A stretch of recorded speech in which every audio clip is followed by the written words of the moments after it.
This podcast is brought to you in part by the support of the AMTV Patreons. Thank you.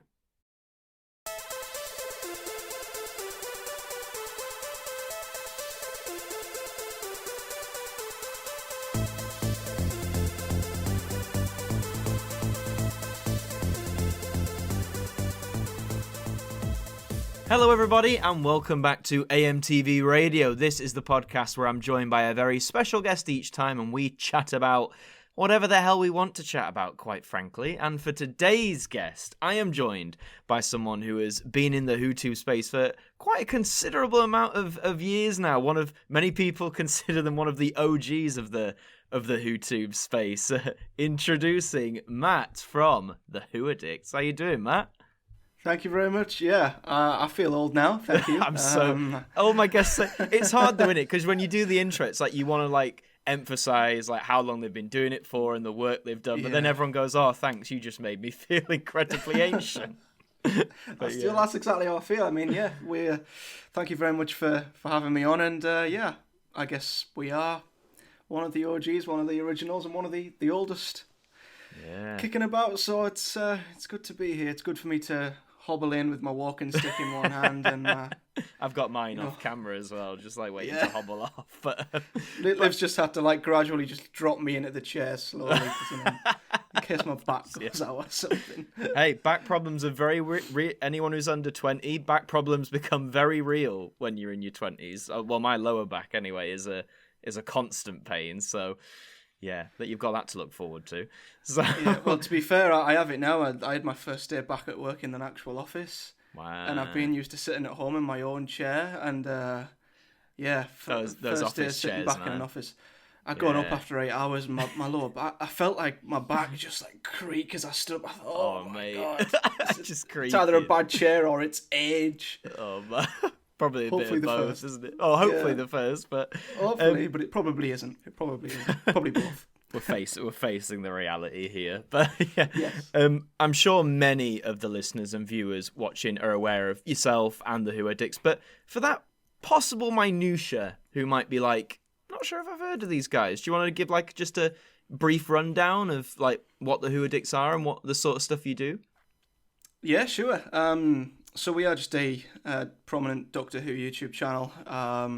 We have been now for almost 8 years next month. My God. And yeah, we do everything Doctor Who, you name it. Anything from documentary videos to lists to rankings to reviews to previews to trailer breakdowns to anything and everything Doctor Who.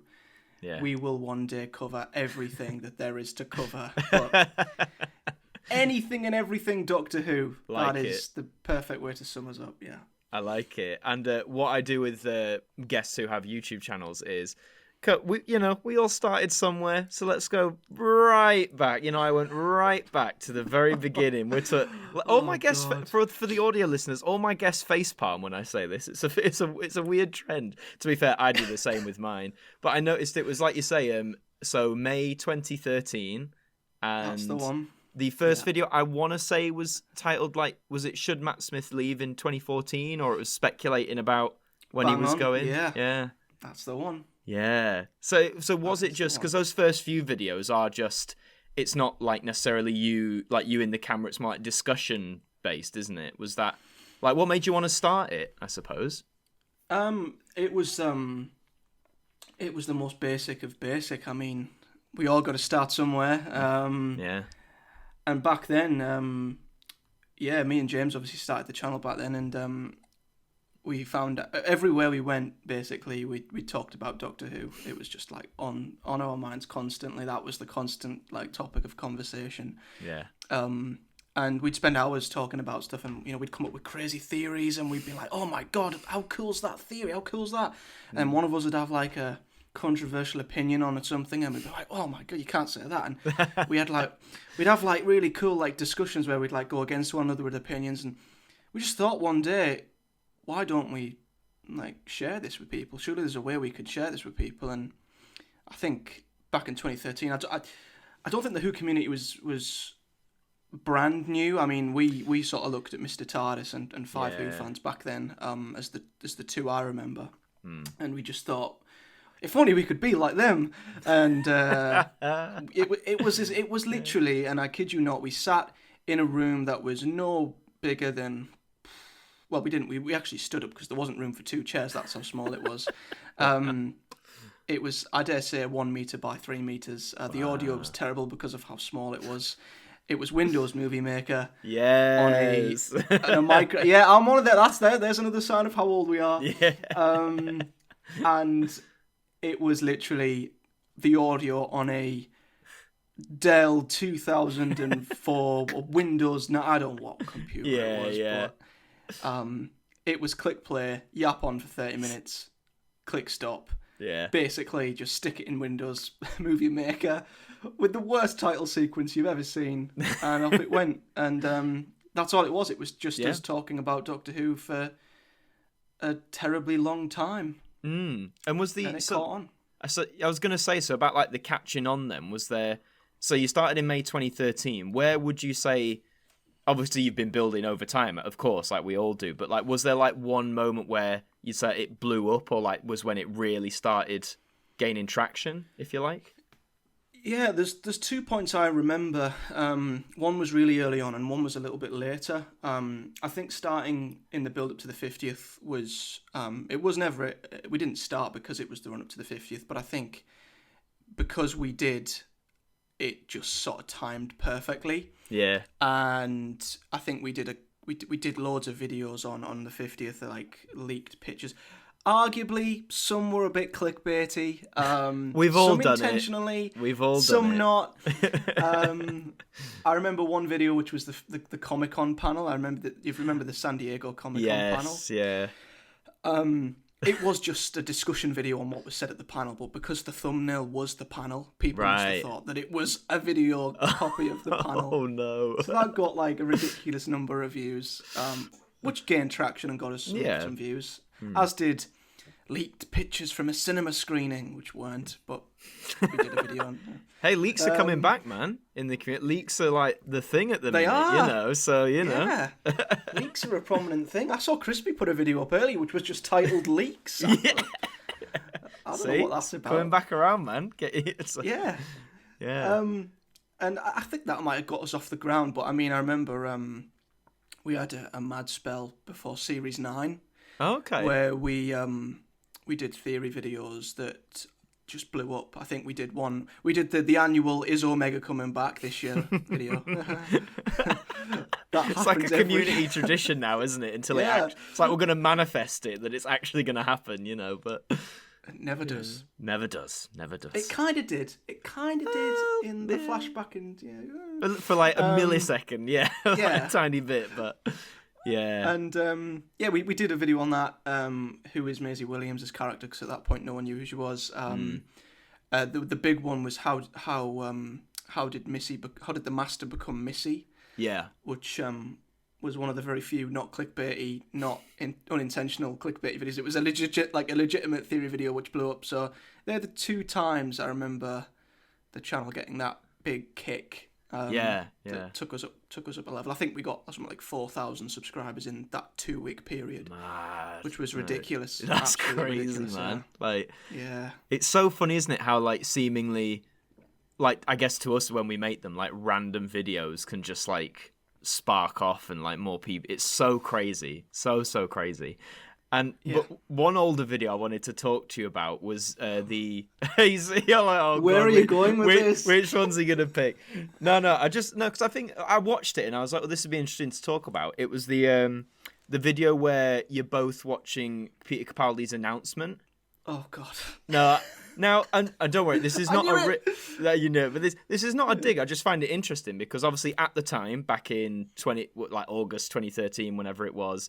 At the time, your guys' initial reaction was like, Peter Capaldi, you know, he's already got associations with other characters. Maybe this wasn't the best choice or whatever.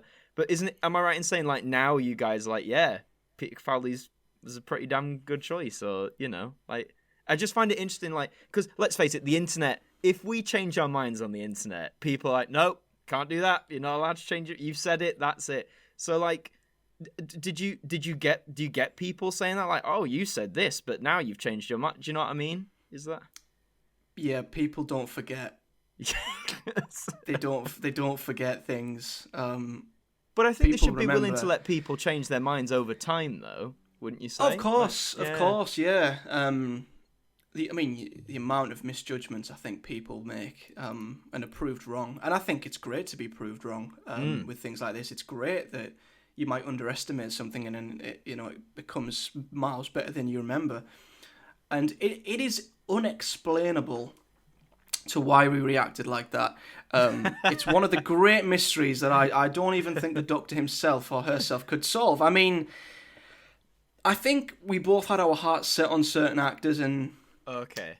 for some reason we were really unhappy that it wasn't them. And we wanted to sort of U-turn on it so much so we ended up making a fan film trilogy based around it. So it is something that will always be brought up. I think we did like a 20,000 subscriber reacting to old videos last year, and when we asked which one do you want to see, me and Liv react to, it was the 12th Doctor reaction video. So Oh no. it's Capaldi for me is I don't want to say it because they're all great actors, but I mean, oh, absolutely, yeah, he is one of the best actors to ever portray the Doctor. absolutely. From he's one like of the that best acting actors. standpoint, like as an actor, like absolutely. Yeah. So although I don't think the writing truly gave him his full potential. At times it did, but consistently, I don't think it did. He was absolutely awesome, and I love him as a man, as an ambassador for the show. And oh yeah. if I regretted that video, it wouldn't be live. Yeah. But it still is. So I mean, I respect There you it though, go. because I think like as we've said, like you of course, like our opinions change all the time, and I mean that you made that nearly 8 years ago. That's a long ass time. We were all a lot younger then, and also what I respect is, obviously you openly like, yeah, I'm changing my mind on this because that's how you feel, but also you don't delete what was there. Not saying that's a bad thing, but I mean, like, what some creators would do, they'd be like, oh god, this is what I said, I need to remove this from, but like I say, people don't forget, and I think almost maybe if you deleted it, it would have seemed worse. But I just respect you for it. Like, honestly, mad respect for it, because I know what the commenters can be like sometimes about old videos and it. But yeah, no, mads. There were a couple of old videos which I always look back and feel like at the start we were so raw and we weren't really in the community. We just made videos and put them out there, and some of our opinions were like very on the edge. And I do look back and think, if I was given the chance to redo that video, I would do it in much of a different way. Yeah. But at the same time, a lot of fans of our channel sort of respect us from that and subscribe because of that. So for me, you just don't live with any regrets, That's it. And it's honest as well. Do you know what I mean? It's honest, and that's what I think people sometimes some creators forget, that if it, like, when you start, like, I guess, trying to hide stuff or trying to put on personas, people can see through it like that. Yeah. Do you know what I mean? Like, and it's just, I feel you guys throughout the years, like, have always just stayed yourselves, like, in the face of whatever it is, whether it's a casting or what you think of an episode. You're just like, this is what we think, and that's that. If you like it, great. If you don't, fair enough. Like, because do you think it's a hard thing with what YouTube's like about pushing, like, algorithms and being a certain way all the time, or pushing out certain kinds of content? Like, has it ever felt, I guess, a bit of a slog at times doing YouTube?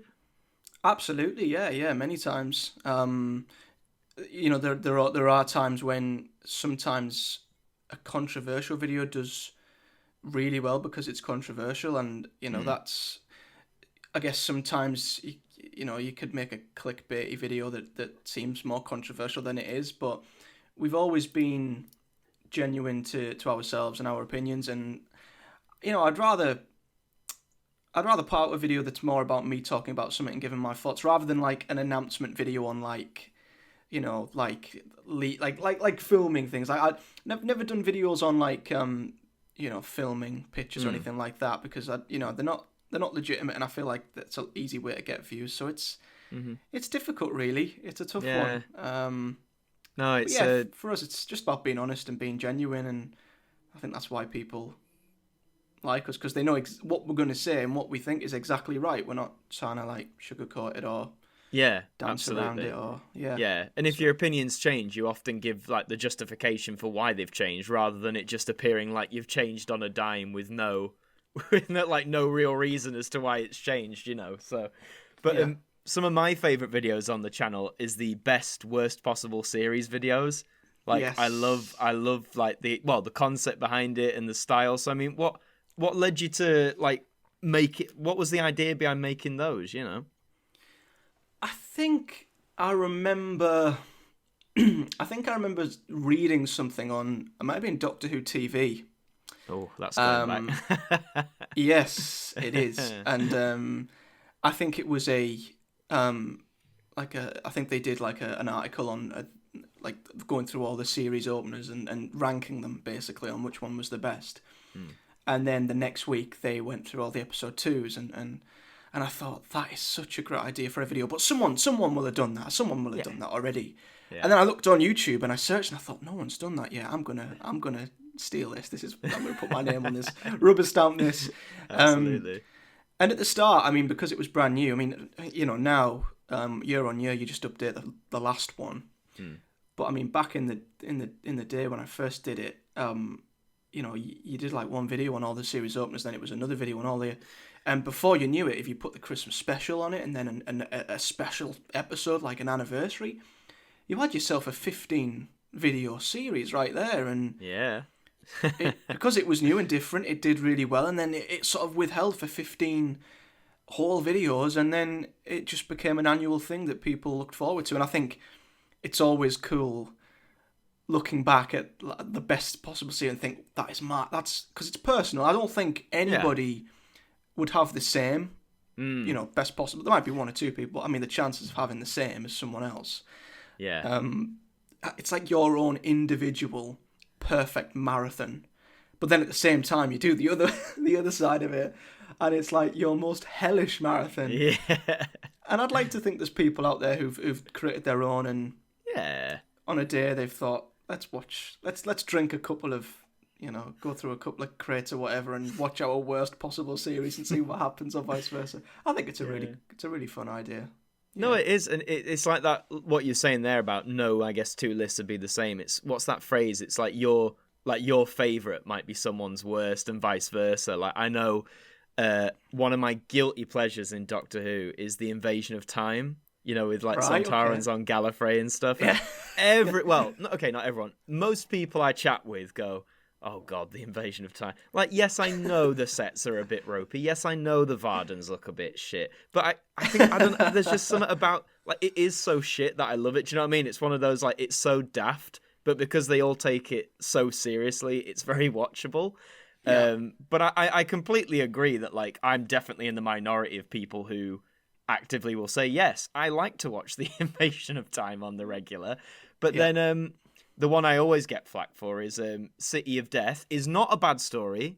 I'll say that before anyone just fills in my words for me. I just don't, it's good. I just, for whatever reason, don't see, you know, because it's often lauded as being like, it's one of the best ever and it's Douglas Adams and all. I just don't get the full effect of what other people do, which is fine. But I say it just goes to show that point, just because other people might say, oh, I'd watch City of Death out of anything in that season. I'd be like, well, I'd rather watch Destiny of the Daleks, because, again, it's really hammy and crap, but it's so enjoyable, you know? So I live with someone who completely agrees with you on City of Death. So you've got someone downstairs who's a friend of yours who doesn't who can agree with. I'm the same with Time Flight. That's fair. The Master's disguise is so ridiculous. Yeah. And it's just the special effects are terrible. It looks awful, but it's basically, you know, Tegan moaning. But it's great. I really love Time Flight, and I don't know why. Yeah. There's just some stories like that, isn't there? Like, you know, they're not that good, but there's just something about them that hits that weird sweet spot where you're like, I actually really enjoy this. Like. But do you think to that end then, so like say you with Time Flight and me with City of Death, it almost feels like, you know, I could put that opinion out on a video or on social media just as an opinion. I'm not looking to start fights with anybody. But then it's that weird, like, feverish reaction some people have. It's like, you said City of Death isn't like a 10 out of 10. I'm going to write a 1,000-word essay about why you're clearly not an intellectual and don't get it. And it's like, no, I get it. I just don't. Yeah. It's just not that, have you found that with stories like you love like that, like Time Flight and things like that? 100%. I think everybody's favourite is someone else's least favourite, and vice versa. Like, everybody, like, I adore The Waters of Mars to oh, God, the end of the world and back, but I know there's people who can't stand it. I can never understand why, but they put their opinion across, that's fine. And then there's people who love Hellbent, and I'm like, how? But, I'll scuttle off to my corner. But oh, no. I'm so sorry. But this podcast's going to just... it's gonna fall into an argument. No, but yeah, every favourite episode is someone else's least favourite, and I think in a way that's the beauty of Doctor Who, because I mean, every episode is so different, and different things appeal to different people in different ways. It's interesting to see how someone would love an aspect that others wouldn't, as long as you do it in a respectful way, and you don't just jump on someone and call them names, which some people do. Sadly, they do, yeah. But I mean, even stories that I would have thought, that whole thing about the one you hate being someone's favourite. There were one or two stories for ages I thought, like, the space pirates. I was like, come on. I was like, no one really likes the space pirates, do they? But I've chatted with people who are like, I really like the space pirates, and I'm like, I don't see it, but that's great. Like, let's hope you get an animation for it. But yeah, it's just, I think you're right. It is the beauty that out of all of these stories, we've got I think we're nearly on 300 stories on TV now. That out of all those near 300, each of them might be someone's favorite or one that they love. It's great. It is so great. But one thing I wanted to mention about with you, and I just think it is important to talk about when, in terms of, like, creating content, putting your views out there, discussing opinions. At the top of the year, you made a video just updating about the channel, but mentioning, a few things like that you won't be covering, like, new Doctor Who anymore, like stuff with Jodie at the minute that's coming out. Yeah. And if you don't mind, of course, for those who might not know, would you be okay with just explaining the reasons behind that, and then we'll, I guess, get into more from it? Yeah. If you don't mind, of course, Of course. Yeah, it's I just feel like I'll get more enjoyment out of the show by not publicly giving my thoughts, because I feel like when you're a content creator on YouTube, I don't know if other content creators feel like this, they might not, but I feel like there is a pressure when you put your thoughts out there, because thousands of people might watch, and you just know that there's, at the minute especially, even when there's an episode that I adore from the Chibnall era. I'll try and think, like Spyfall, Fugitive of the Jadoon, Ascension of the Cybermen, Villa Diodati. I mean, there's loads. As a content creator, even if you put a video out there praising it to the hilt, there's going to be comments of people giving you stick and calling you whatever because you love it. But then when you put a video out, like I did for Revolution, which I guess was the straw that broke the camel's back, really, because I felt like this after Series 11. Right. My voice broke there, finally. I brushed it off, and, we had a good break. Series 12 came back, Resolution was all good. And then it kind of got to me again after Revolution, when 80% of that episode was brilliant. But 20% I thought could have been a lot better. Okay. And I honestly just put a video out, which was perfectly constructive. This is what I liked, this is what could have been. It was literally that, like, one half the video, this is what I liked, other half, this is what could have been better. And I've never known backlash like it for a video that isn't even half as opinionated as some of the others. And I just sat and thought, I don't want to upload a video on reviewing a Jodie Whittaker episode or whatever, because for some reason this era is just so divisive. I don't know. And I'll throw this question back to you in a bit as to why you might think this, but I just thought, going forward, I sit and watch an episode from Series 12, and when we're sitting and watching it, I'm thinking of my opinions, and then I'm sitting there and thinking, oh, but what are people going to think? What are the comments going to be? I don't like that. What if I say that in the video? What are people, and for the first time ever, I started to worry about my opinion, which is a little bit unlike me, really. Okay. And I just thought, for Series 13, and I might change my mind after Series 13, but I thought I want to give it a try because I feel like watching an episode of Who and not having to worry about reviewing it afterwards will just make me sit back, relax, and enjoy it for whatever it is. I respect that, yeah. And yeah, I might get the itch to go, damn, I loved that. I wish I could share it with somebody.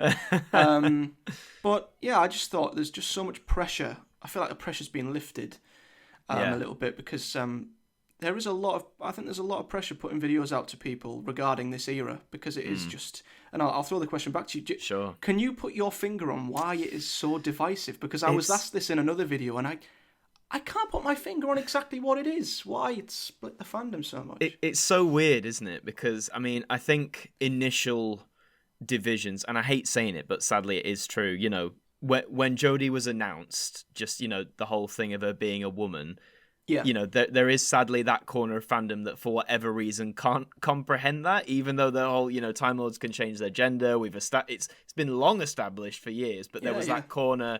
I remember when Jodie got announced back in 2017, that corner, the reaction from them was vitriolic to say the least. So I think that's where maybe the intense part of the division started, because before then, even thinking to like the Capaldi, or even thinking back to the Matt Smith era, which is when I guess got on social media. I was at an age where I could use like Facebook and stuff. Yeah, there was always people who'd like disagree with you, but it never felt as vitriolic or as hate fueled as it does now. Yeah. So I think maybe her announcement, it's not her fault, of course, but I think that's where it started. And then, I mean, I think we can all admit, in one way, shape or form, the Chibnall era is very different to the Moffat era in writing style, in stories told, character developments. It's different, it's very different. And I think because it is so different, I think that fueled it. Further. Some people think the lead cast, excuse me, didn't get the development they deserved. Some people think the monsters aren't good. Some people think the stories are too, whatever you want to say, like too political or too message heavy or whatever. And then there's the opposite camp that think, and I think because of how big the shift was, and I guess everything riding on it, first female Doctor and all that sort of stuff. First time we've had a 3-person TARDIS team in, God knows, a long ass time. I think all those factors that were being added before Series 11 even came out, I feel like those who loved it felt like subconsciously, if they loved it, they had to defend it even more. And those who hated it felt like they really had to get across why they fucking hated it. And obviously that might not be the reason, but that's the only thing I can think of, just because of how different Series 11 was to the end of the Moffat era. And then it was literally, like you say, like almost like a 50 split.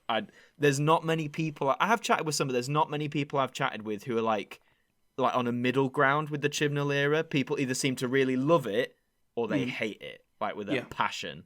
And I mean that, if you don't like, I'm not saying that's bad. Like if you hate something, that's fine. But yeah, the vitriol and the personal attacks, I think, like have increased, which is again odd because it seems like before we could disagree, and there'd still be arguments, like really petty arguments, but they never seemed, or at least the ones I saw, they never like got personal. Whereas now it is very much like, I had one the other day. I did a video about always forget. There's too many Dalek stories beginning with Revelation. No, Resurrection. Is it the modern one? Revolution. That's the newest one. That's the one. The Revolution of the Daleks. And I think I was similar to yourself, like maybe about an 80-20. I liked it, 20% I disliked.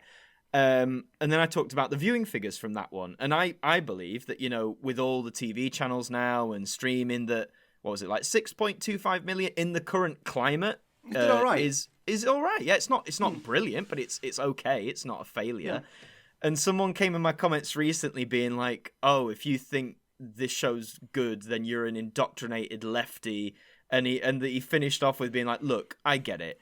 you're young, you're impressionable. And I was like, fuck off. Like, my do God. you know what I mean? But that never used to well, it probably did, but it never used to happen to that degree, like, before. Like, no one ever used to... I was on... So people called me out for my opinions on the Matt Smith, the Capaldi era, but I never once was chastised for how old I was. Like, that never came into it. Whereas now, it seems like... And it's on both sides, it's not just one. People are almost looking for things in that person to use as a weapon. It's like, oh, you hate the era? You must be a boomer. Oh, you love the era? You must be a kid who doesn't know anything about the world and politics. It's sad. It really is, because, you know, I mean, any fandom's not perfect. Well, let's face it, no fandom's perfect. But it feels like it's getting increasingly hard to, when you say to your mates who are casual fans, you're like, oh, the Doctor Who fandom's great. It's getting harder to sort of be like, say that with like, yeah, it's like, I mean, I'm happy, like, with myself, like, the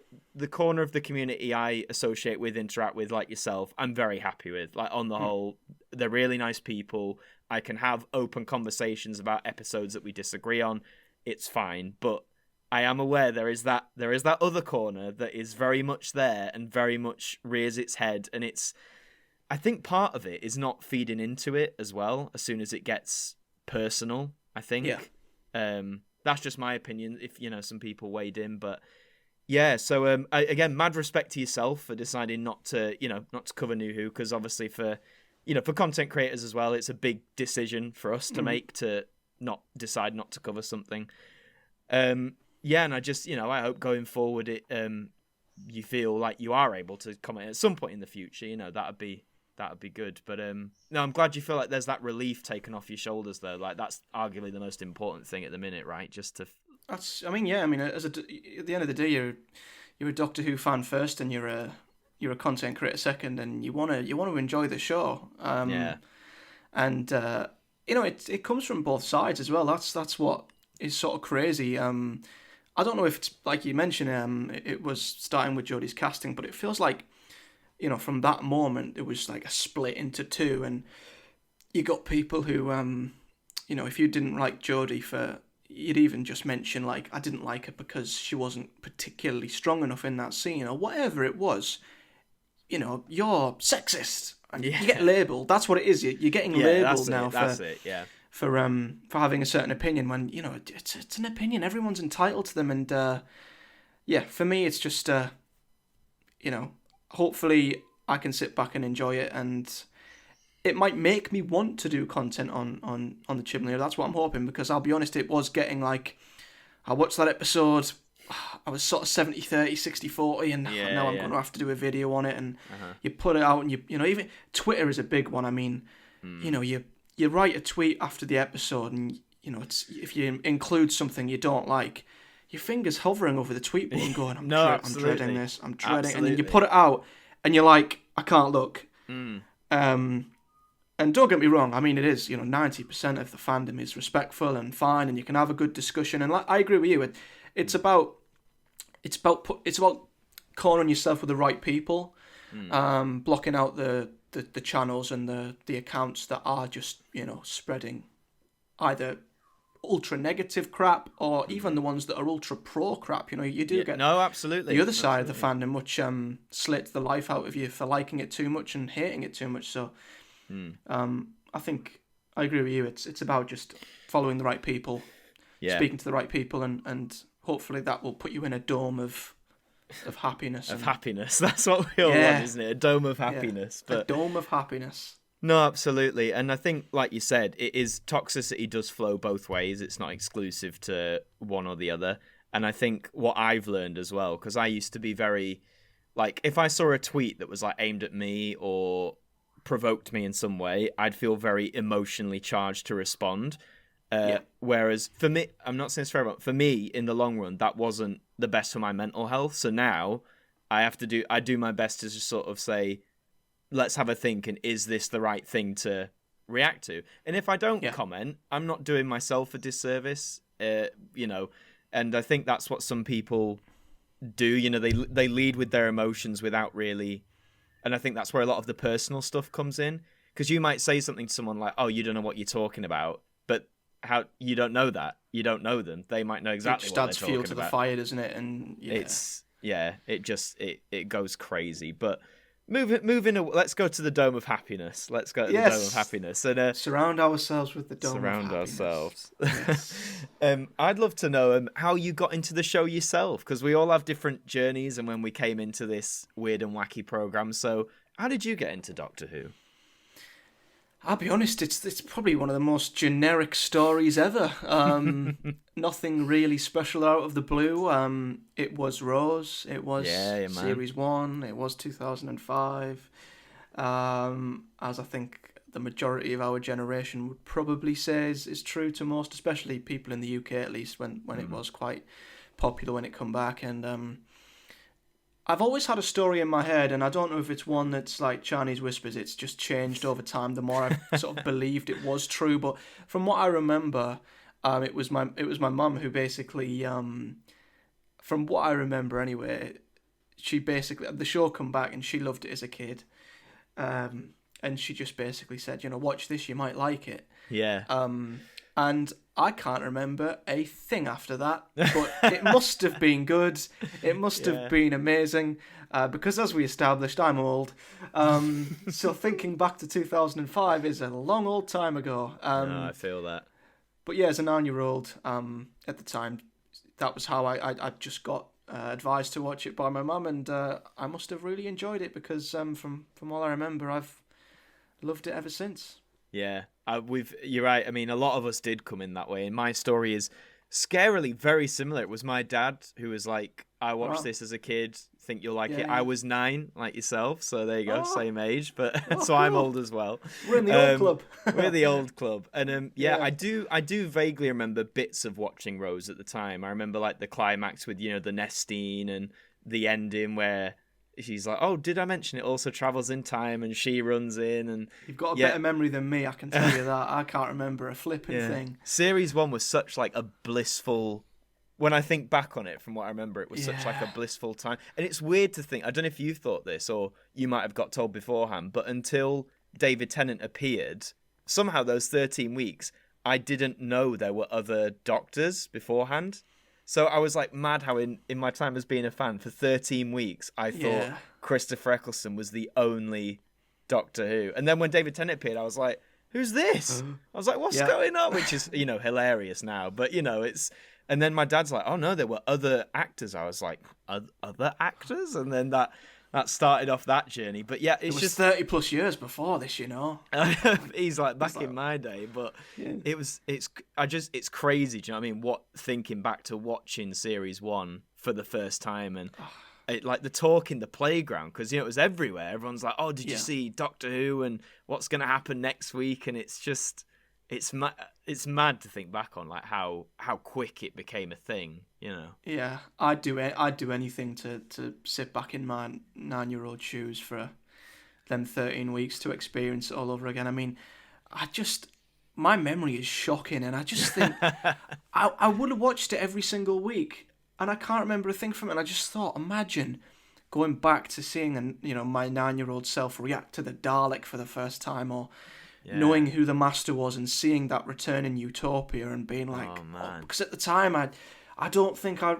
really 100% knew who he was. So there's so many moments I look back on now and just think, how much more I would have appreciated them moments if I'd have known exactly what it was. Absolutely. And to just be introduced into the world of Doctor Who for the first time. I mean, I remember when I introduced Liv to the show, and it took me months to get her to watch it. It was a struggle, let me tell you. Man. It was like every week, just watch it, just let's marathon it. No, it's just a sci-fi show with spaceships. I was like, it's not, it really isn't. And when we watched it for the first time, it was beautiful, because I was watching, it was weird. It was like I was watching it through her eyes. So when we, the first couple of episodes, just Series 1, she wasn't that fussed, but then I remember her thoughts when she watched Dalek, and her jaw was on the floor, and she just couldn't believe it, and she was like, when the Doctor goes to kill the Dalek at the end, she was like an emotional wreck.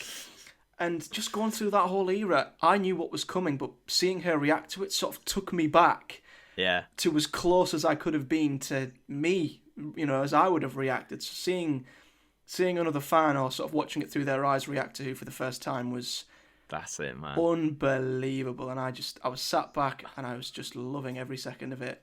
That's what I wish I could see for myself. But what a time to watch it for the first time and to be introduced to that world. I mean, wow. It's so pure, isn't it? Like, I mean, I think it's such a joy for a fan to introduce someone, as you say, who's never seen it. And that must have been such an experience. I mean, like, the one I always remember is in 2008, the Stolen Earth cliffhanger, watching that on broadcast. I do remember that. Yeah. I actually remember that one. Yeah, I do. And me and my mates, I remember, like, you know, it happened. He's like, I'm regenerating. And then it says to be continued. And we all, I think I was at like a house sleepover. And we all like screamed at the TV. We're like, no, it can't end like that. It can't. And oh, God. Like, I remember, I remember exactly where I was, who I was with.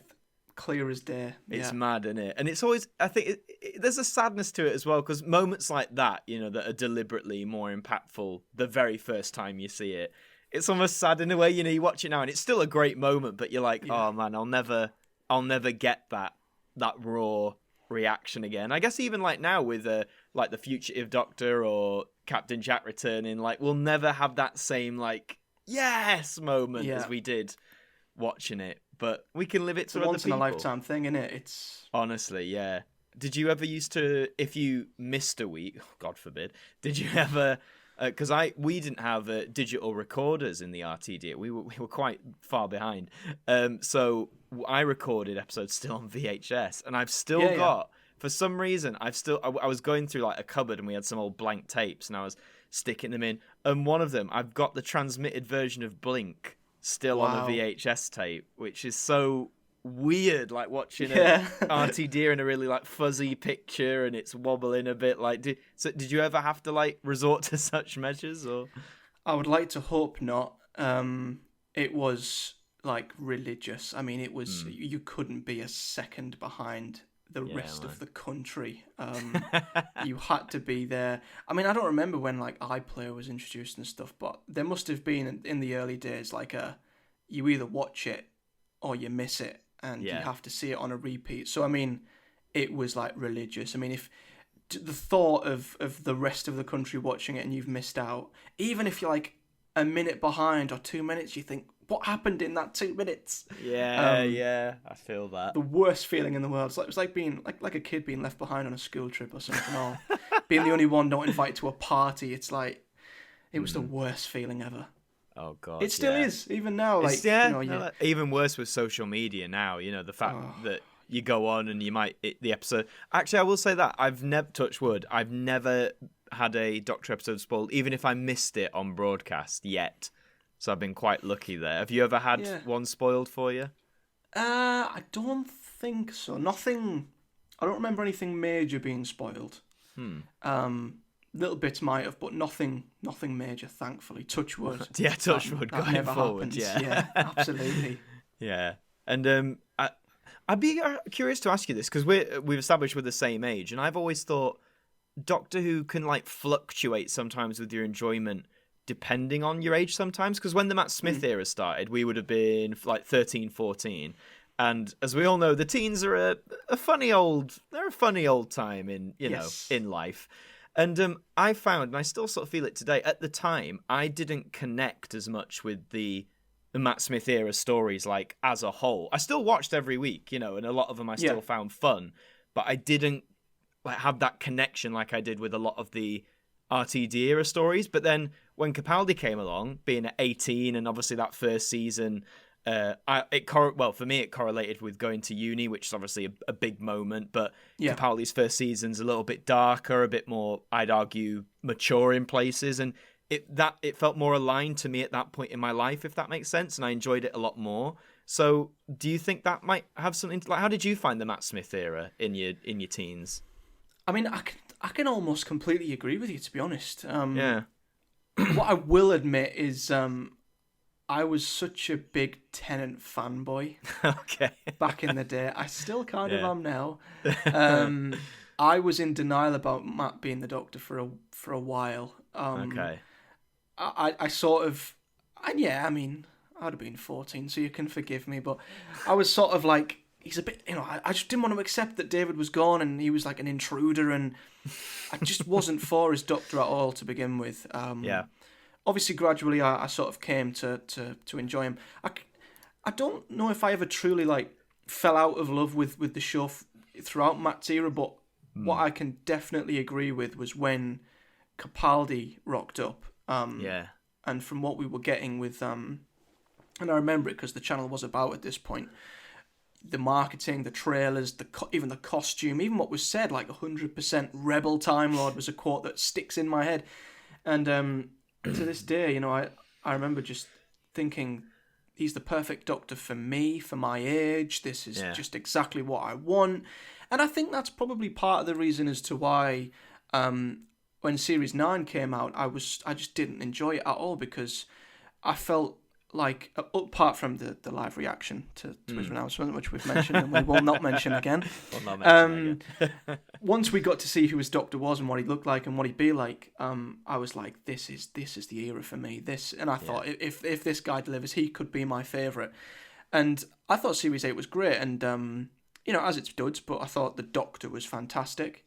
And that's why in Series 9, when he took such a change in character, I was so disappointed. And some weeks he would rock up and he would be rebel, like Face the Raven, and I'd go, brilliant. And then he'd ride in on a tank with an electric guitar, acting like a granddad who'd had too many vodkas at a Christmas party. And that's I just the thought, scene everyone brings up, innit? The tank. Yeah. And I think that's why I was so sort of disappointed in Series 9 initially, because I wanted a Doctor like Capaldi. Yeah. And we had it. Yeah. And then we lost it, and then we kind of got it back again. Yeah. So it does, fluctuate. Yeah. I find that interesting, isn't it? Because there are people who obviously I feel those who started Who with the Matt Smith era really love it. And I guess it's kind of like when we started with the RTD era, we really loved it. It's what got us hooked. And I just find it interesting how, though, not all, of course, but a lot of us, who were going through our teens in the Matt Smith era, at least at first, found we didn't connect with it as much, whether that was, like you say, we really loved Tennant, or we were just at a weird time of life. It's interesting how age sort of plays into it, I guess. And like the Capaldi stuff, Series 8 is my favourite New Who season. I don't mind saying that. And I think partly for, like, as we were saying, like the effect it had on me at the time as an 18-year-old. And like you said, I was the same. I was like, this is exactly what I want from the show at the minute. Like, I love this direction. I like the fact he's a bit more, like, in a way, like, snarky and a bit more sharp. Like, I think it's, why wouldn't the Doctor be like that at points? I think that's fair enough.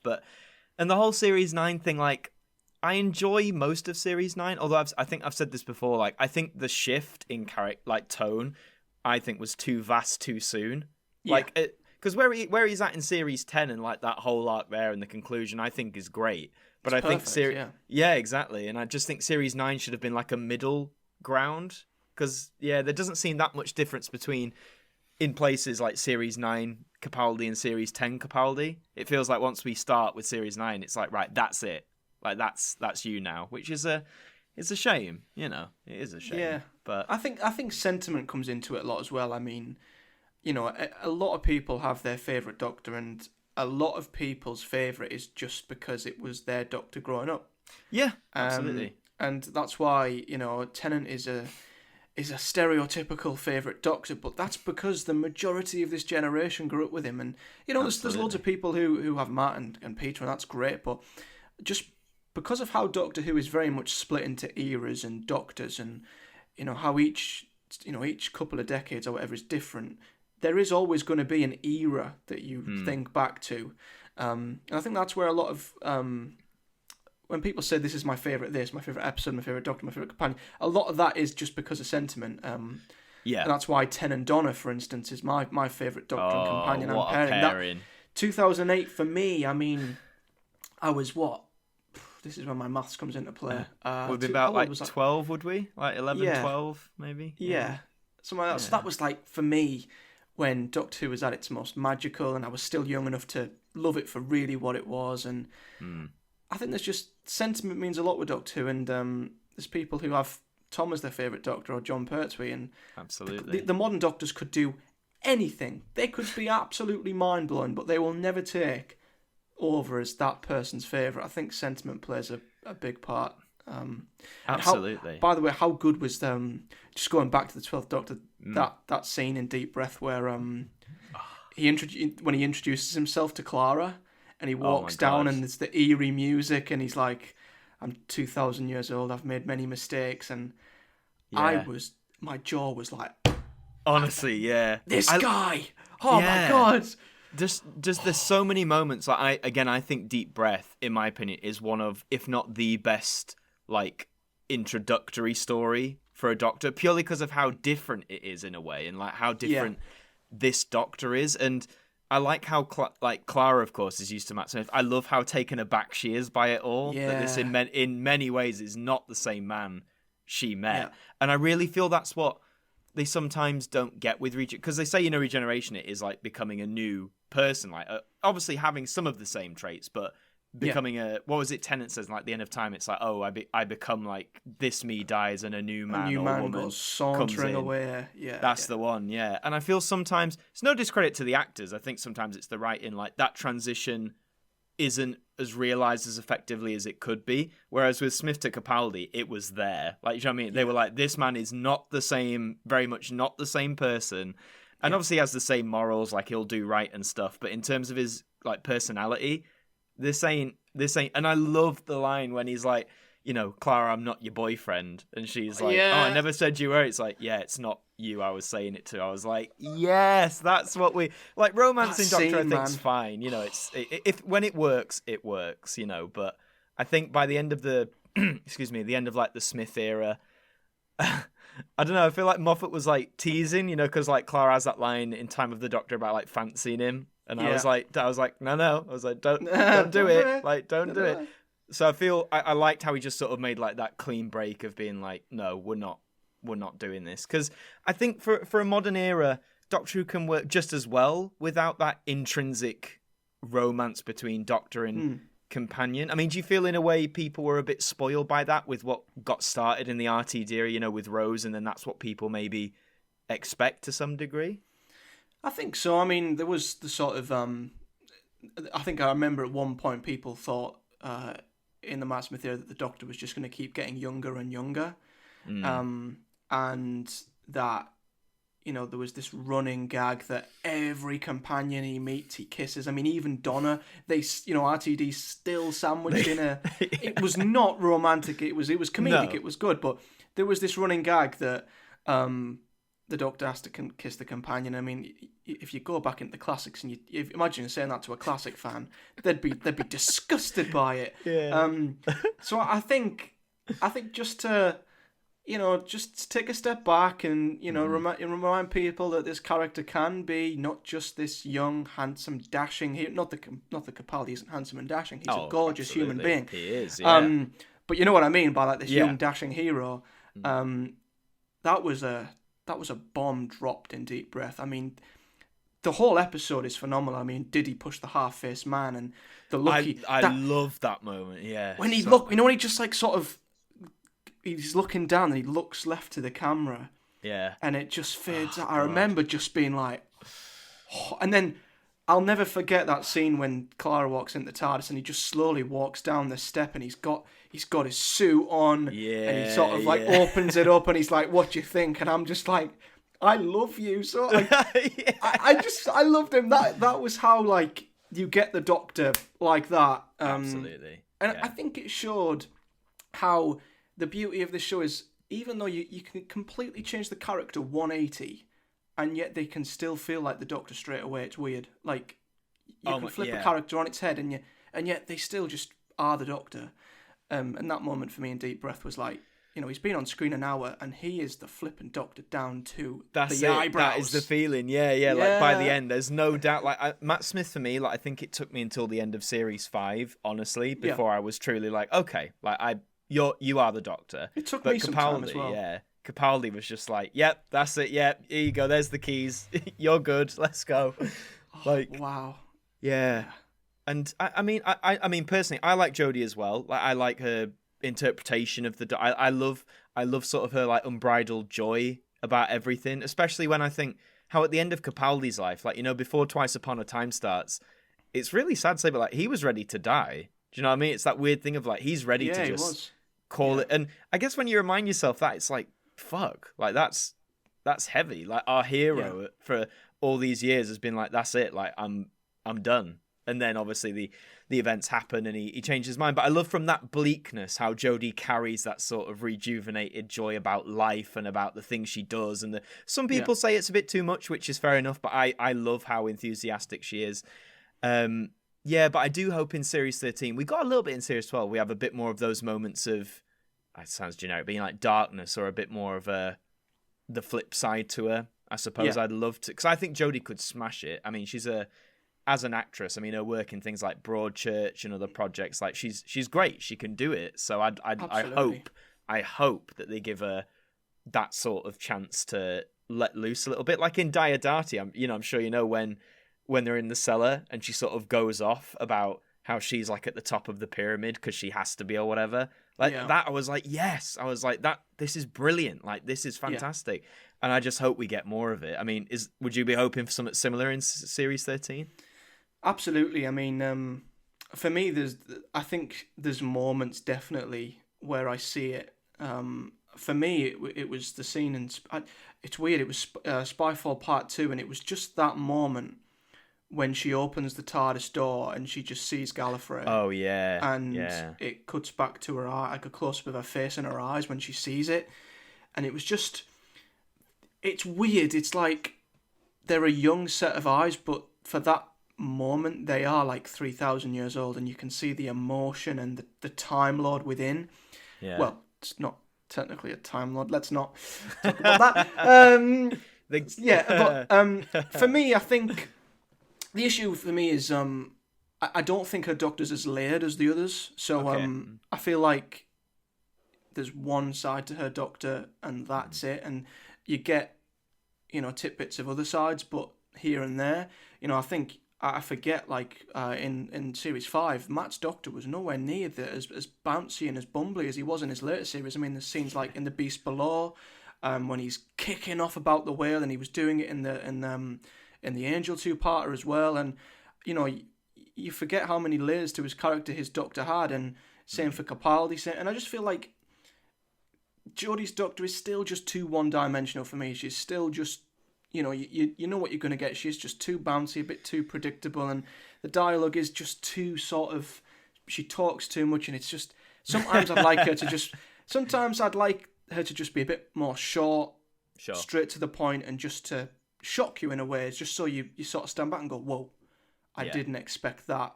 Because normally I think from episode to episode, I know what I'm going to get from her. I know how she's going to confront someone. I know what line she's going to say. I know how she's going to sort of, the lines are going to sound. And I just... And there's been moments, but I just want, just for one episode, I want a moment to just go, I didn't expect that. Whoa, okay.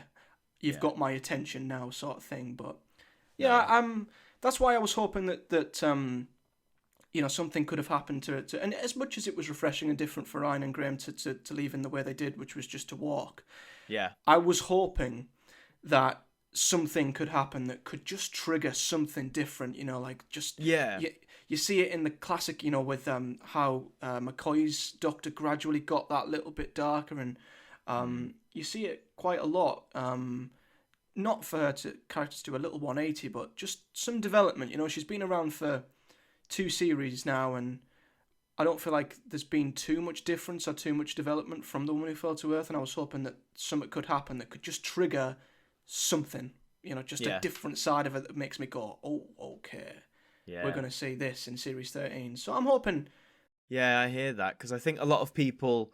Obviously, the Timeless Child, or everyone's favourite, as I call it on this show, is, again, incredibly divisive. But I think sometimes people, myself included, forget like that where we left off in that episode is very much like almost like a cliffhanger in a way. Like I feel that there is more to this plot point, and it hopefully, I mean, we don't know, but hopefully it will be explored in the next series. It'd be pretty weird if they just never mentioned it again. It's got to be, hasn't it? It has to be. Yeah. I mean, if it doesn't, people... I dread to think what's going to happen if it doesn't. But they've got to go one way. They've either got to address it or they've got to retcon it. They just can't leave this hanging. Yeah, and I think people are on edge because it almost went unheard of in Revolution. There was like one line she said to Ryan about like, oh, I wasn't sure who I was or whatever that line was, but it didn't really get brought up in Revolution. I think that's made people like even more antsy, like, oh, but what if they don't talk about it ever again? And that's gonna, and I mean, you know, I think it's fair, you know, at the time we're recording this, we don't know. The series hasn't aired yet, and at this point, you know, leaks aside or rumors, whatever, anything could happen pretty much. I think that's fair to say. But what were your thoughts on when the Timeless Children went out then? Because I think everyone has, you know, a different view on the idea of it, like the concept of it. It's a strange one for me. The actual episode itself, I thought was a good episode. I think I might have rated it an 8 at the time. I can't remember. And the only thing I didn't like about it was the Timeless Child. It's weird to say, but I thought the Doctor was predictable. That was the predictable outcome. So when the Master dropped that, I wasn't really surprised. I was sort of just like, oh, you know, I wish it could have been something different. Yeah. But okay, we'll see what happens. I wasn't initially a fan because I feel like in recent years, Doctor Who feels like it needs to just break its own canon and its own lore to keep creating hot topics and reasons for people to watch. And I don't think it has to, you know, constantly do these game-changing story arcs that change the course of history. So at first I was like, it's not necessary, you know, they don't have to do this, but okay, there could be something in it. But the more it's festered, and I know a lot of other people in the community are the same, the more you go back and watch The Deadly Assassin, the more you go back and watch the War Games, the more you go back and watch any episode that mentions Time Lords, or even Time of the Doctor with the limited regens. Oh, yeah. It just, as much as I try not to, I always go, yeah, but no, because of this. So in a way, it's good because it's got me. It shows that this story arc is playing on my mind, and it's, I guess, you know, with TV shows and Doctor Who, you'd rather have a good or a bad reaction than no reaction, right? Sure, so yeah. It shows it's doing its job from that point of view, in the fact that it is playing on my mind and it's keeping me interested in what's coming next. But at the same time, the more I watch old stuff that refers to the Doctor's history, being a Time Lord, even just the speech in Voyage of the Damned where he's like, I'm the Doctor, I'm a Time Lord from Gallifrey, I'm 900, and I'm like, but are you? Are you? Yeah. So the more I do watch stuff, the more I sort of go away from the idea. Okay. I guess it just depends on what they do with it. Yeah, this is it. The worst thing would be to leave it alone, yeah, wouldn't it? Absolutely. And I think, you know, I almost feel confident that they're not going to leave it, because I think that's partly out of hope that they won't just go, right, that's it, see you later, done and dusted. But yeah, I was the same as you in the sense that, like, I wish it had been someone else, like, you know, even the Master or even someone completely out of left field. You know, I didn't, I think I did that thing, you know, and said, oh, the Timeless Child's you. I was like, oh. Like, you know, it's because it's the obvious choice, isn't it? Oh, who's the mystery character? It's the title character, because that's the name of the show. But yeah, I think the concept, I think I've said before, like, I'm fine with the concept and I'm curious to see where it goes. I like it sort of when Doctor Who, I guess, like you said, sort of breaks its own rules, but like I like new ideas, and I'm not saying they replace the old ideas. You know, we got to see it to fruition, but I like that they're going for it, I suppose, that they were like, yeah, we've got a potential game breaker, but let's do it, you know. I mean, Hellbent springs to mind, because I remember at the time, do you think at the time, though, people reacted to that in a way that I think they later did to the time that, you know, people go, oh, this is a franchise ender, like Doctor Who is dead, like this. And now, like, yeah, a lot of people still don't like Hellbent, but I'd argue the overall, like, stigma placed on it has softened over the past 6 years. I think that's fair to say in general chatter. Yeah, maybe. I think because there's been a couple of other big game-changing things that have happened since then, it's sort of been diluted a little bit. Yeah. For me, I think it was because I think at least with The Timeless Child, it's offered more questions than answers in a way. There's still a lot of open-ended questions and possibilities as to where it could go. And you can't write it off. Much as you might not like the idea, you can't write this thing off. You can't definitively say this is going to end terribly. Yeah. They could go anywhere with it, and we might be surprised. But I think with Hellbent, it felt like a definitive end. Right. To Series 9, Clara, yeah, that whole story arc, the hybrid. And I just thought, I was already sort of, not enjoying Series 9 as much, as I mentioned earlier, because of the direction they took 12. And I thought, I started to find Clara a little bit too much in that series. She was starting to, act like she was the Doctor. The whole Clara Who thing gets thrown around.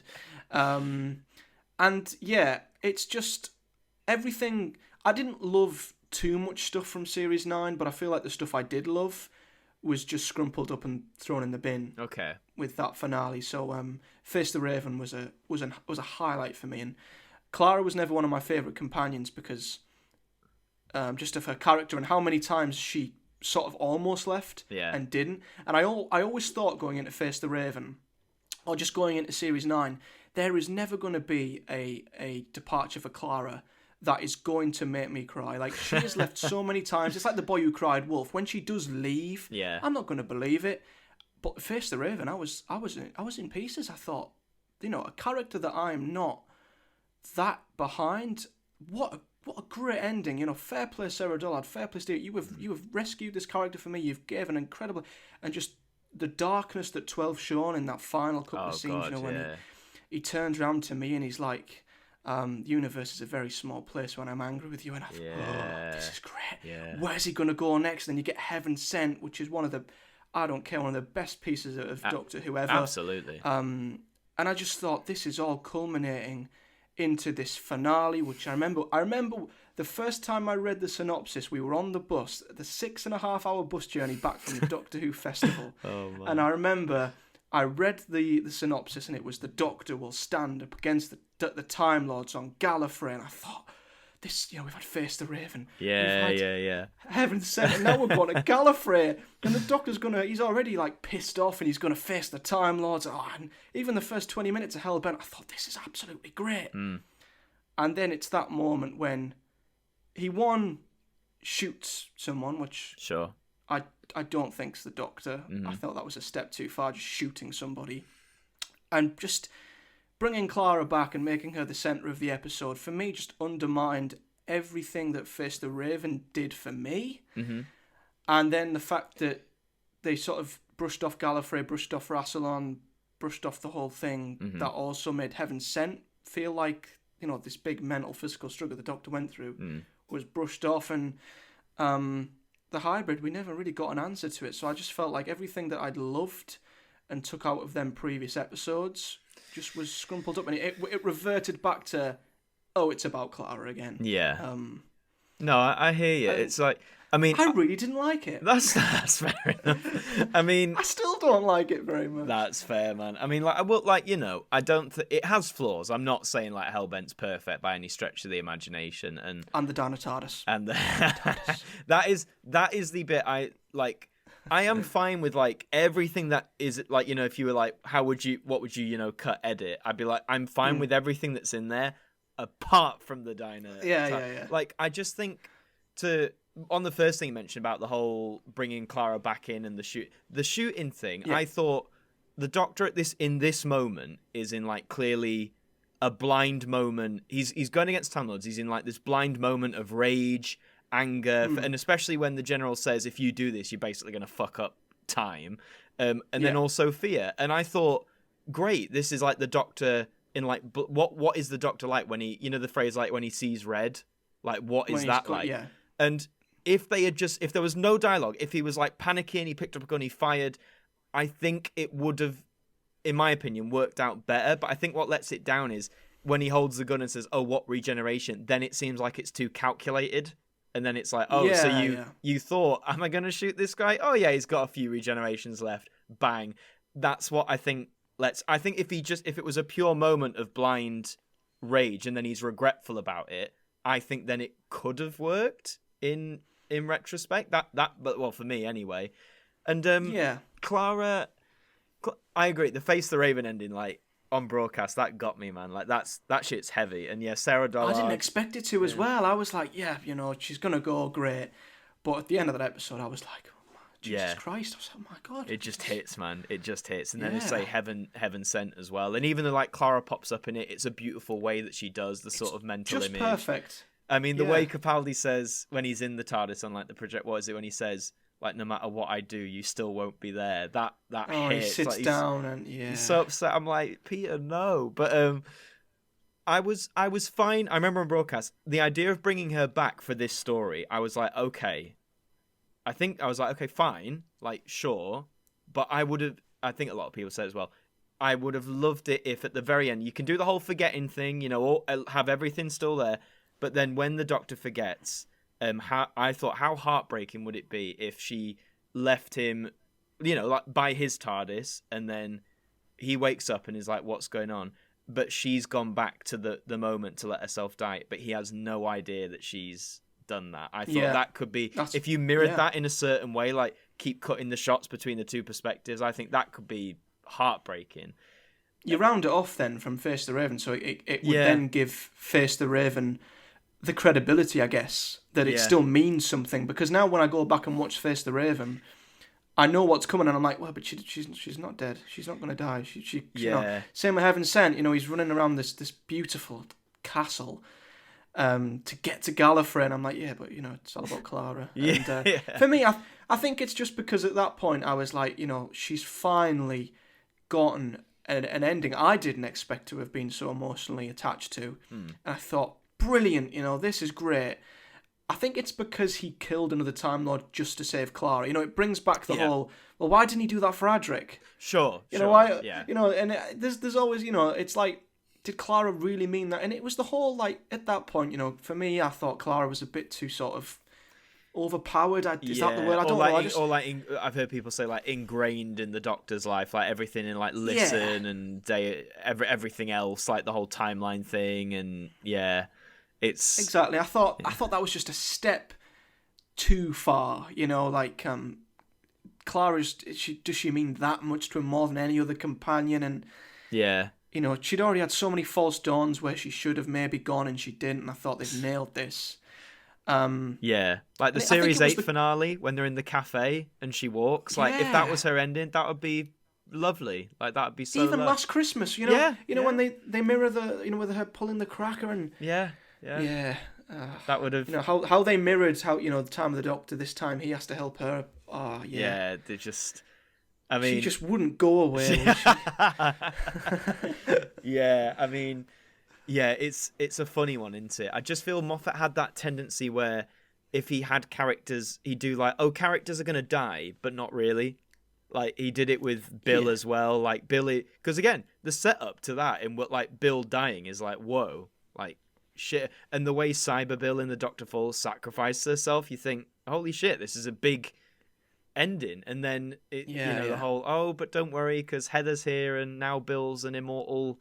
puddle thing, and they get their water. They get their happy ever. Which on one hand you're like, yeah, that's nice, but like, you just think, would it have been more impactful if they'd have just gone through with it? Not trying to sound like morbid or anything. Not saying like characters should die, but same with. Don't you think though, like with Clara and Bill, if he'd have just maybe stuck with it and just gone, this is because I also know like they say, but we don't want to definitively end it because what if they want to come back or anything like that, but as you say, when you build up a story like Face the Raven, when you kill a character off that definitively...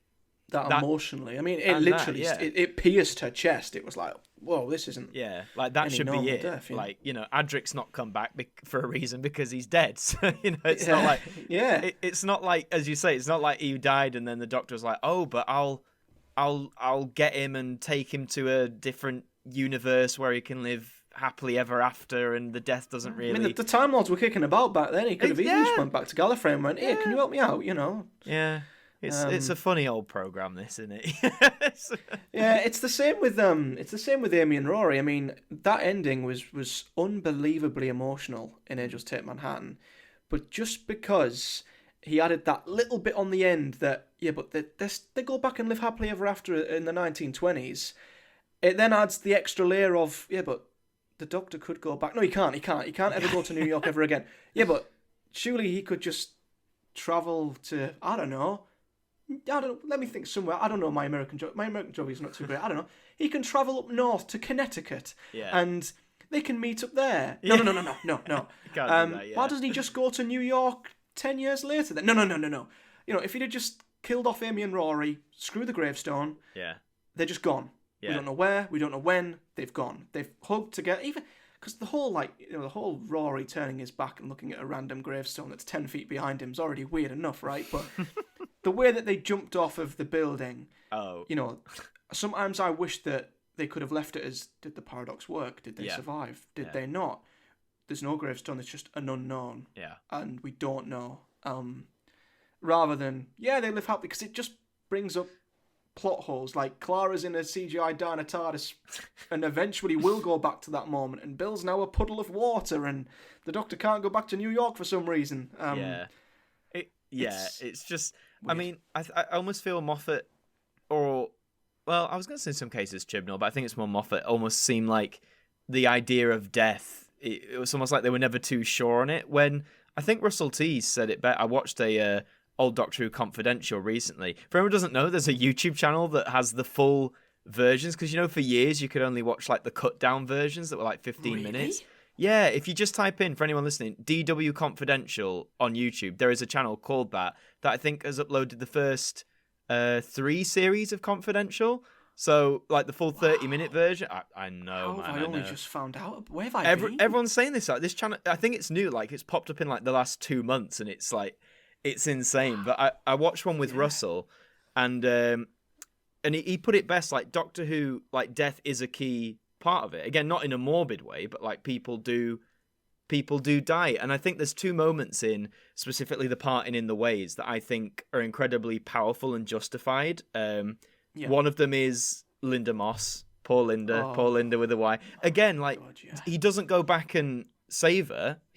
I mean that moment as well when the Daleks are by the glass and you see the lights but you can't hear it, but you know exactly what and then the Doctor's face when he hears her scream, like that's again a great, as you say, like final moment. There's no extra bit tacked on, like that's it, she's gone. And then also that bit where the Daleks arrive but then they go down to floor 0 and Russell says there's just people there, and because they're there they get killed. And some people say, it's needlessly killing. But when you think about like what Daleks are, I'm like, holy shit, like, that's a powerful moment. Like, and I feel Moffat sort of strayed away from not accepting it, because obviously he had moments, but he strayed away from, I guess, doing moments like that a lot. Yeah, I mean, I agree with you. I mean, I don't think, because, I guess Clara, Amy and Bill sort of had similar endings in the fact that they all were sort of definitively, I guess, killed. I mean, the Angels kind of killed Amy, and Bill was kind of killed by when converted. So they sort of have half death. So I've always been against, like, not every companion should die. Yeah, and absolutely. That's a lot of people's arguments with Graham and Ryan. I was like, why do they have to die? Like the past 3 companions have died. Like... Exactly. I think it depends on the timing and the character. And for me, I just thought at that time, I just thought that one of them had to go just because of the 13th Doctor and how I wanted that to play out. But, Bill didn't have to, I guess. Clara, I think, had to, because I think that was the only way that they could sort of give her character a justified ending, because she walked so many times and come back. She couldn't just walk again. So I think you've got to base the death off of what that character's been through. I mean, Martha, for instance, perfect. She absolutely. She matures to the point at which she realises her worth and she walks away. Perfect. I think, Rose was a much more, I don't want to say clingy, but she would have stuck by the 10th Doctor's side no matter what. So her death was perfect. And Donna's was just so subtly horrible. Yeah. With her forgetting everything. She'd gone from such a normal life to such a great, important woman, and she'd done so much and meant so much to so many, and she forgot it all. Yeah. I think the death's got to be what's right for the character, not just kill them for the sake of it. For the sake, yeah. I think I think RTD got it bang on with his companions. I think Amy and Rory didn't have to die because Rory's already died like 1,000 times already. Clara, yes. Bill, maybe not. And then, Ryan or Graham, one of them, yes. But, death has to be a credible thing in Doctor Who because you've got to, at the end of the day, you've got to make fans watch and believe that, if they get cornered by Daleks here, they could be in deep shit. If they end up being alone on and that was another thing that I didn't really, Revolution, they were on a ship full of Daleks. I never for once thought that they were in any danger. I never for once thought, oh crap, run. You've got to make the characters think that Doctor Who is unpredictable. Yeah. Anything can happen at any time. So it's about getting that balance that keeps you on the edge of your seat, No, you're right. Especially since that Dalek ship was quite narrow and quite small, yet they couldn't land a hit anywhere. They were like stormtroopers, weren't they? Yeah. It was like, oh my god. Which is what I love about in particular Series 1 Daleks, like both in Dalek and in Parting of the Way, is where when they shoot, they hit. They don't. Not off the top of my head, I don't think they miss.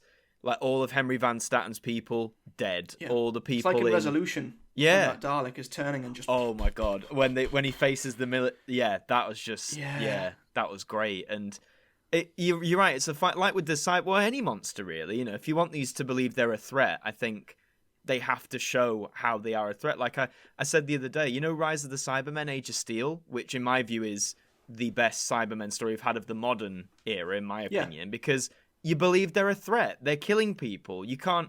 They can't be stopped. Whereas in the later stories, they sort of either stand around behind the Master or someone else, or they just... They love standing behind the Master, don't they? Have you noticed it's in every other series thing? 8, 10 and 12. Like, the Cybermen must look and think, surely we shouldn't trust this guy. Yeah, maybe we should. Surely. We need to look at their records here, but... It's a shame, because don't you think they feel... I know the Cybermen are all uniform, because that's kind of the idea, but I think sometimes writers interpret that as, so they must be like the perfect foot soldiers to... X. Yes. And it's like, no, they're their own thing. Like, they don't work with anyone. Like, it's a shame. But I just think that first two-parter in Series 2 really nailed what a Cyberman was, to be honest. Like, the whole... Because I think by that point, I hadn't seen a classic Cyberman story, but I'd read about them by this point, so I knew, like, roughly what they were about. And then seeing it was just like, again, so magical watching it for the first time and seeing, everything you do in like the marching and you do like the chest gun thing. I just thought that was a perfect realization of what these things are all about, for me anyway. Yeah. But I agree. I think I've never been overly convinced by the Cybermen in the majority of the modern era. I loved them more in the RTD era, probably because I was a kid back then and they were sort of, quite threatening. But I've always thought, I love the Mondasians so much, just because they are so close to human. Yeah. And the voice. And the one thing that gets me about them is the stomp. The Mondasian Cybermen are so like eerie and creepy, and they could sneak upon you. You could hear it. You can hear a Lumic Cyberman from a flipping mile away. You're like, they're about 2 blocks away, but we can hear it. Let's go. So the stomping, is a thing that I've never liked. I thought they were a bit too robotic, and then when they made them fly. Yeah.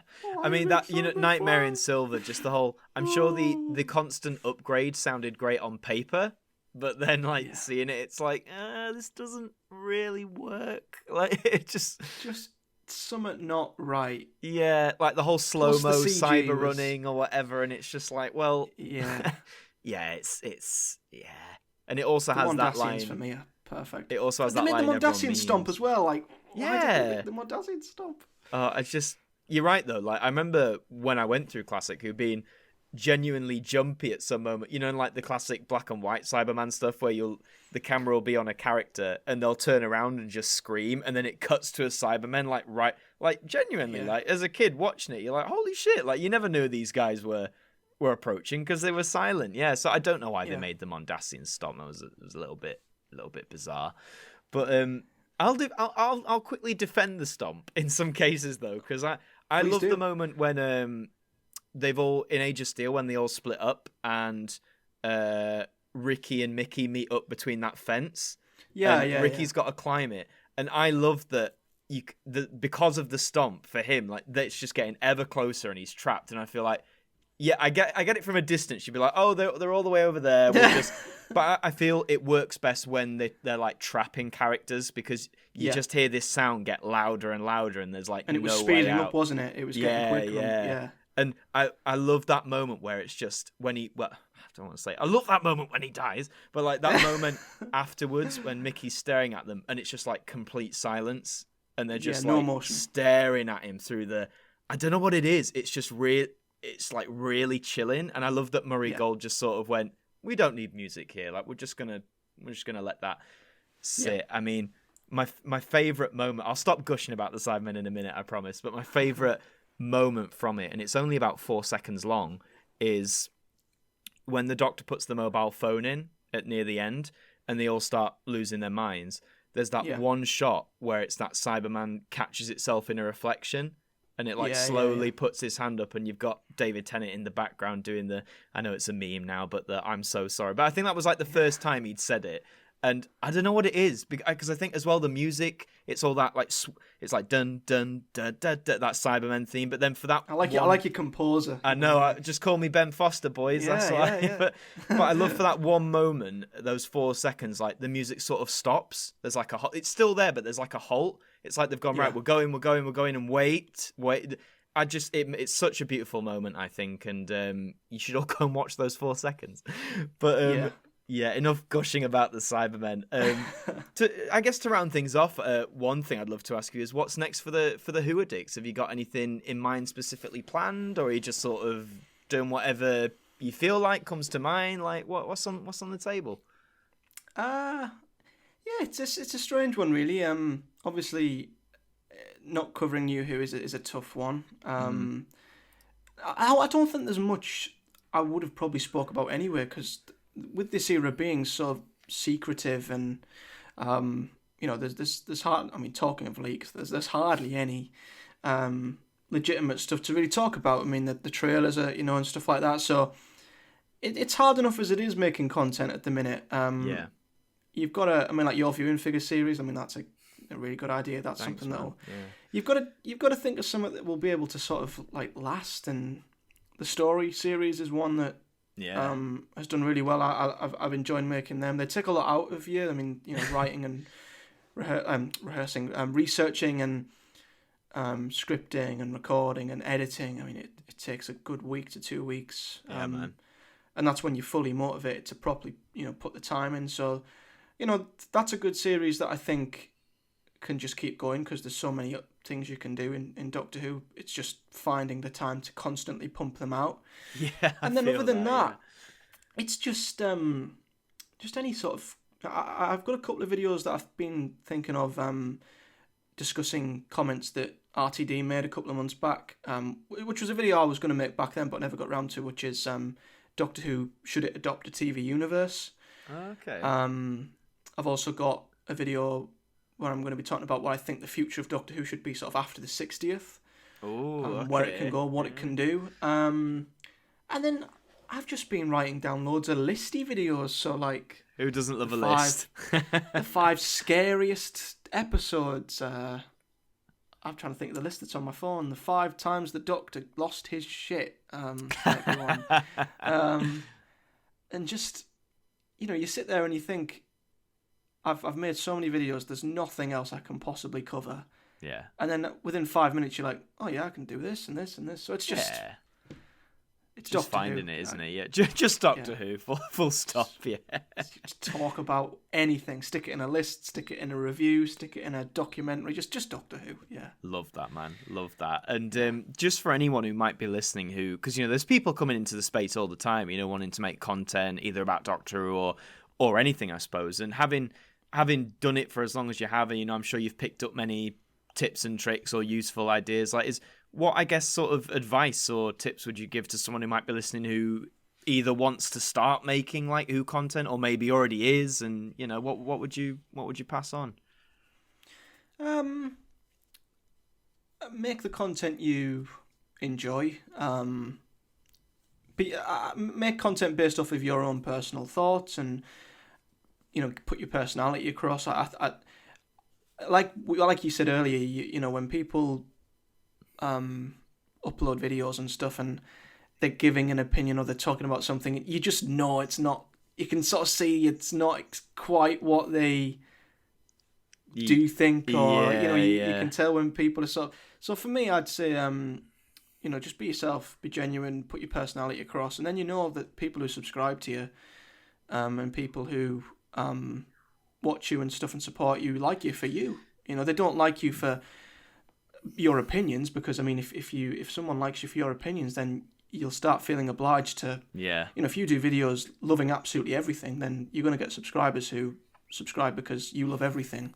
And then you'll feel obliged to make videos on stuff where you've got to love everything. Yep. And it's the same going the other way. I mean, we've went the whole podcast without mentioning the NMDs. Yes. But it's the same going the other way. Don't make content that goes the other way, because people will just expect that. So I just say, be yourself, be genuine, and just make content that you like. Yeah. Give your own opinions, put yourself across, your own personality, and just be you. And then you know that the people who support you for you, and not for something you put a fake opinion on. Or the thing I always say is never lie or hide yourself to be liked by others. Always be true, be honest to yourself, be genuine. Absolutely. And the people who support you are genuine back. Absolutely, man. It's weird, isn't it? Because it sounds like so straightforward, but it is true. Just like be true to yourself, and it'll reap the rewards. So yeah, bless, man. Thank you. And before we sign off, obviously, anything you want to shout out, please feel free to do it now. Plug away. Oh God. Well, obviously, if you haven't subscribed to the Who Addicts, please do so. Just give us a search on YouTube. You should find us in there somewhere. We have social medias. We have the Facebook page, which we don't use too often, but you can drop us a like on there. Instagram, Twitter are big ones. We do have a Patreon page as well, where people get early access content if they are donators. So any support on Patreon goes a hell of a long way. And we also have a website where some of our cool writers do written articles on Big Finish and stuff that we can't cover on the channel. We're just everywhere. You're everywhere. Just follow, I like that. Yeah, we're everywhere. Just anywhere you see the name, just like, subscribe, or follow that thing. That's the one, man. Absolutely. Because we're everywhere. You're everywhere. Yeah. Well, don't worry. All of those links for anyone listening will be in the description for you to check out as well. And do go and subscribe to the Who Addicts. They make absolutely fantastic content. I've been watching for a while, and you won't be disappointed. No, it's blessed, man. Don't worry. It's fine. Appreciate that, man. Thank you. And this is where I have to remember everything on my end now. If you are watching this, on YouTube and you've been watching our lovely faces, thank you very much. Please leave a like on the video if you enjoyed. Subscribe to the channel. We've got podcasts every Wednesday alongside other Who-based content. That's it. Drop that like. Do you remember back in the old days when all the cards and stuff changed and everyone would be like pointing saying, "Oh, it's there. No, it's there." Yeah, doing all that. Yeah. But no, leave a like. Let us know your comments as well. We love seeing your feedback and what you thought, so please do that as well. If you want to keep up to date with myself, follow me on Twitter, @MartynActor. But we're also on the streaming sites, of course. You might be listening to this on Spotify, on Apple Music, Google Podcasts, and a bunch of other websites you've probably never heard of. But if you are, drop us a follow or whatever the term is. They're all different, aren't they? There's not one like blanket term. They all have a different term. So whatever it is, subscribe, follow, support. Whatever it is, please do it. Yeah. And, new episodes every week, and would be lovely to have you there. So all that's left to say is, Matt, thank you so much once again for coming on, man. Thank you for having me. It's been brilliant. I've loved every second of it. Thank you very much. Thanks, man. Thank you. And for all of you watching / listening, I will see you next time.